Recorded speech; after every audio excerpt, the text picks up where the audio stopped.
यावर्षी पाऊस कमी झाल्यामुळे कोयना धरणातून पाणी विसर्ग हा कमीत कमी केला जातो आहे आणि त्यामुळं कोयना आणि कृष्णा नदीच्या पाणी पातळीत घट झालेली आहे आणि घट झाल्यामुळे जे पाणी आहे ते पाणी तुंबळून ठेवल्यामुळं पाणी दूषित झाल्याची शक्यता या ठिकाणी व्यक्त होत असून कराड नगरपालिकेने नागरिकांना आवाहन केले की जे पाणी आहे ते उकळून गाळून प्यावं, तसेच कृष्णा आणि कोयना नदीकाठच्या नागरिकांनाही संबंधित गावांनी पाणी उकळून गाळून पिण्याचं आवाहन केलं आहे।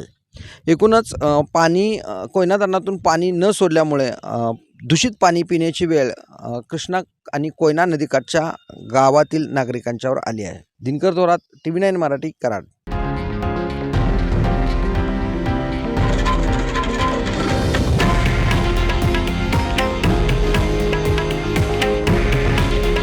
हे आहे देशातील नंबर 1 न्यूज नेटवर्क आणि आपण पाहत आहात TV9 मराठी।